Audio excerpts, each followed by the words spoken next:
Mmh. J'adore ça, les beignets aux pommes. Mmh.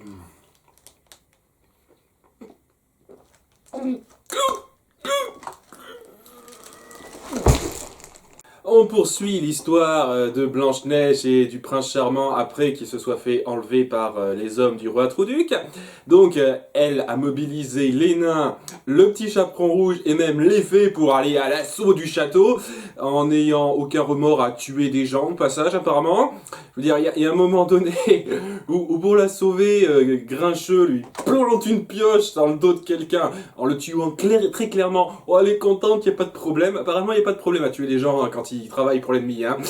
Donc, oui, après tout, et malgré tous leurs efforts, ils gagnent.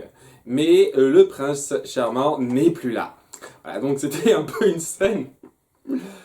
Alors, ils ont mis les moyens qu'ils pouvaient avec leur budget de série télé, mais comment dire ça?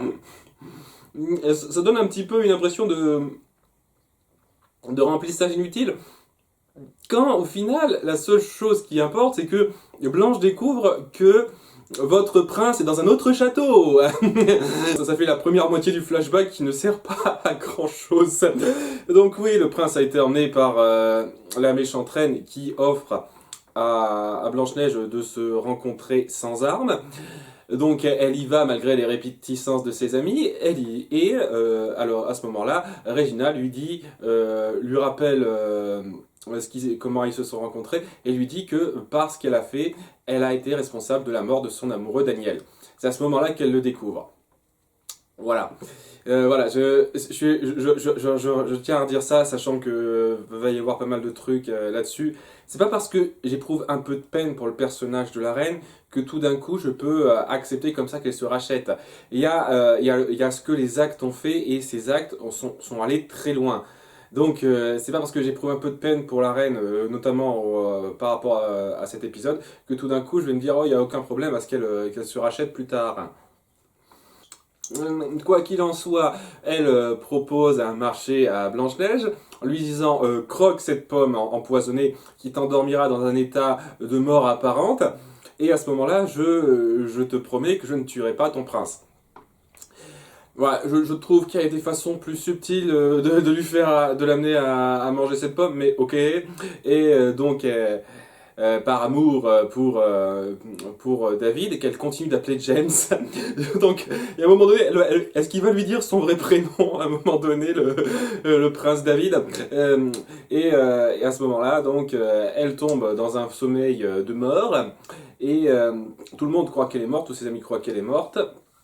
Et le prince reste enfermé. Il reste encore pas mal de petits trucs à combler, c'est-à-dire comment le prince va arriver à se sortir de là, et comment ça va se passer avec le roi Trouduc au bout d'un moment, quoi. Je veux dire, c'est pas parce qu'ils ont fait un assaut sur son château que tout d'un coup il va être rétrogradé ou quoi que ce soit. Je ne sais pas comment ça va se passer avec lui. Je suis impatient de voir ça. Je pense que ce sera pour la saison 2. Peut-être que ça sera vu dans l'épisode 22, l'épisode final, mais je pense que ce sera pour la saison 2 qu'on verra ça. Dans notre réalité, Regina fait un rêve assez flippant où tout le monde reconnaît qui elle est et où ils la mettent au bûcher, entre guillemets. Et à nouveau, on voit qu'elle est vraiment dans ses derniers retranchements. Elle essaye de demander de l'aide à Rumpelstiltskin, qui ne veut pas l'aider parce que ce qu'il voulait depuis le départ, c'était que la malédiction se brise. Et honnêtement, je comprends aisément pourquoi en fait, il y a pas mal de choses qui se mettent en place avec ça. C'est-à-dire, la raison pour laquelle lui qui a orchestré l'adoption d'Henri a choisi Henri, le fils d'Emma, c'était clairement pour l'amener dans la ville. C'était pour avoir un moyen pour l'amener dans cette ville. Et pour que, au final, elle puisse briser la malédiction d'elle-même afin qu'il puisse quitter la ville et partir à la recherche de son fils. C'était honnêtement, c'était bien pensé à ce niveau-là. Donc ouais, il ne veut donc pas du tout l'aider, Regina, à arrêter Emma. Donc dernier recours, Jefferson. Jefferson, le chapelier fou, donc qui revient de façon un peu décevante. Donc apparemment, Sa disparition dans l'épisode 17, c'était juste qu'il s'était enfui. Donc voilà, il est tombé de la fenêtre, il a eu aucune égratignure et il s'est barré dans les bois, apparemment. Ok, hein, d'accord, si vous le dites. Elle avait donc gardé son chapeau magique avec elle, mais étant donné qu'il se nourrit de magie, il ne marche pas très bien. Elle lui promet aussi une vie avec sa fille dans cette réalité s'il accepte de l'aider à retourner rapidement dans leur monde grâce au chapeau. Alors, apparemment, le chapeau peut aller dans n'importe quel monde, j'ai l'impression. Je pensais que ça pouvait juste faire l'aller-retour entre le monde présent et le pays des merveilles, mais apparemment ça peut aussi se rendre de notre monde au monde des contes de fées. Apparemment, c'est une sorte de TARDIS, quoi, en gros, hein. Ça peut voyager dans le temps et l'espace, puisque justement il va l'utiliser pour aller à un point précis dans le passé en plus. Ok, d'accord. Très bien, c'est magique, chapeau super magique. Par contre, mine de rien, ce chapeau a besoin d'énergie pour être alimenté, d'énergie magique. Et donc, ils vont à l'espèce de cave qu'on avait vu là où il y avait le cœur de Graham. Et comme par hasard, les quelques babioles qu'elle avait conservées, je trouve que c'est un peu bizarre qu'elle ait conservé que quelques babioles magiques là-dedans. Mais bon, elle pouvait pas en conserver plus, je sais pas trop. Ne suffisent pas à alimenter le chapeau. Mais il se rend compte que la bague que son amoureux Daniel lui avait offerte à Regina contient du pouvoir magique. Je sais pas comment, il a imprégné son âme dedans, j'en sais rien. Apparemment, cette bague a un pouvoir magique, même si c'est une bague qu'il a achetée avec son maigre salaire de garçon d'écurie. Je sais pas pourquoi, il y a un grand pouvoir magique qui est imprégné, je trouve ça bizarre, mais bon, voilà, mais c'est symbolique, quoi. Oh mon Dieu, elle abandonne le dernier objet qui la rattache à Henry pour aller jusqu'au bout de sa vengeance. Oui, ok, d'accord, d'accord. Et le fait est que ça suffit juste à alimenter le chapeau, juste pour prendre un petit objet dans le monde des contes de fées. Et donc là je me dis, ok, prenez un objet qui est ultra rempli de pouvoirs magiques pour pouvoir mieux alimenter le chapeau et pour pouvoir y aller vous-même après. Non, en gros il pense pas à ça, elle pense à prendre donc la fameuse pomme empoisonnée qu'elle avait donnée à Blanche-Neige juste après qu'elle a mordu dedans. Là donc comme je dis, ça peut voyager dans le temps aussi le chapeau, c'est super pratique ce truc, hein, je sais. Wouh donc... Donc suite à ça, donc elle décide de faire un chausson aux pommes pour Emma afin de l'endormir éternellement dans ce qui semble être une mort. Le truc, étant donné que si elle tuait Emma, c'est une nouvelle clause, j'en avais jamais entendu parler ça, mais si elle tuait Emma directement, bah ça romprait directement le sortilège. Ce qui est bizarre en soi. Bon, j'imagine que c'est par rapport à Rumpelstiltskin, mais j'imagine qu'il sait être patient, c'est que si simplement tuer Emma aurait pu lui permettre de rompre directement le sort, pourquoi est-ce qu'il n'a pas essayé de faire en sorte qu'elle meure, Emma Rumpelstiltskin? Je veux dire, s'il tient à ce point à retrouver son enfant, ça me paraît être la solution de rapidité qu'il aurait pu essayer de choisir. Mais bon, c'est juste que je sais pas, peut-être que ça a été indiqué avant cette espèce de clause comme quoi, ah, si on tue Emma, ça brise la malédiction, mais j'ai pas l'impression une seule seconde que ça a été dit avant cet épisode. Et je trouve ça un peu dommageable.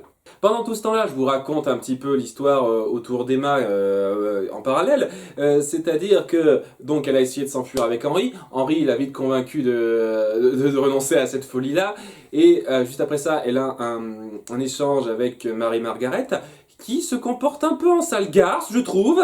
Je veux dire, ok, elle a un peu mal qu'elle soit partie sans la prévenir. Je suis d'accord. Mais au moment où elle finit par se dire, oui, ok, j'ai cédé à la panique, etc., etc.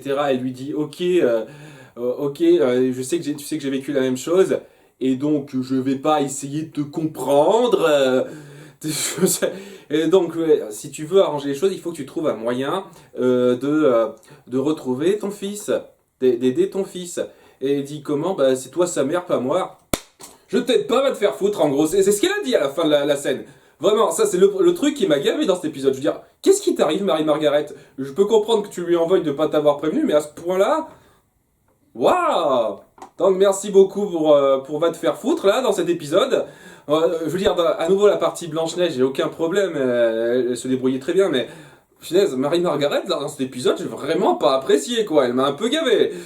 Donc ouais, elle finit par demander conseil à Monsieur Hopper, qui lui dit que même si on sent qu'il y a peut-être possibilité que vous ayez égayé sa vie, mine de rien, vous l'avez influencé légalement d'un point de vue extérieur à faire de mauvaises choses. Il rate plus souvent l'école et pas mal d'autres petits trucs, et donc légalement, vous avez peu de chances d'obtenir sa garde. Donc, elle finit par se résigner à passer un marché avec elle euh, pour lui dire d'accord, je pars de la ville, mais j'aimerais juste qu'on se mette d'accord pour que je puisse venir de temps en temps voir mon fils. Elle vient pile au moment où elle a fini de préparer son chausson aux pommes, Regina, et en scellant l'accord de façon fausse, elle lui dit d'accord, très bien, prenez ça pour la route. et, et mine de rien, je m'attendais un petit peu au truc qui allait venir à ce moment-là, avec l'histoire toute magie vient avec un prix. C'est que donc Henri, à nouveau un autre petit truc parallèle, qui a parlé avec Pinocchio, qui ça a l'air d'être un peu fini pour lui. J'ai le sentiment qu'on va avoir quoi, genre une dernière scène où il va se transformer en pantin et ce sera et j'espère que ce sera réussi quoi. La scène des au revoir tristes avec ce personnage, ou bien ils arriveront à le sauver d'une certaine façon. Bah, j'espère que ça ira un peu plus loin que ça. Henri qui, donc on a confirmation, n'avait aucune conviction réelle que c'était vrai ce qu'il pensait sur le monde des contes de fées, c'est-à-dire que, ah mon dieu, mais en fait c'est vrai, quand il lui montre son bras en bois, Pinocchio, ah mais c'est vrai en fait, j'avais raison, waouh, super, mon imagination avait raison. C'est ce détail qui me... Pinocchio dit que ouais, j'ai pas réussi, il n'y a plus que toi pour pouvoir y arriver. Et à la toute fin, quand il essaie de la convaincre et qu'il se rend compte que ce truc, ce chausson aux pommes, c'était un coup monté de Regina sans doute pour en finir avec Emma, il décide de se lancer et de manger directement avant sa mère pour pouvoir lui montrer les effets. C'est un moment assez touchant malgré le fait que, comme je l'ai dit, je suis toujours pas fan de l'acteur. Il s'est un petit peu amélioré au fil de la série, mais il n'y a pas de quoi, pas de quoi casser trois pattes à un canard hein, dans son jeu d'acteur. Peut-être qu'il s'améliorera dans les saisons suivantes. Honnêtement, j'aimais pas Henry dans les premiers épisodes. Là, je trouve qu'il s'intègre correctement à l'histoire. Surtout parce que ça vient du fait que depuis l'épisode 6, en fait, il essaye vraiment pas de s'imposer ce personnage. Il a son rôle à tel moment, et puis voilà, quoi. On le force pas dans des intrigues stupides à être présent pour être présent. Donc au final, sans le trouver extraordinaire, j'ai fini par le trouver, par l'accepter dans l'histoire sans qu'il me dérange, Henri. Et honnêtement, ce moment où il décide de se sacrifier, même si j'ai un petit problème avec le jeu d'acteur, je trouve que c'était un moment très fort, et c'est le cliffhanger de l'épisode, c'est-à-dire, waouh, si ça lui ouvre pas un tant soit peu les yeux à Emma, ou du moins sur le côté fourbe de Regina, parce que là-dessus, je veux dire, quand même, quoi. Et donc, on sent le petit côté...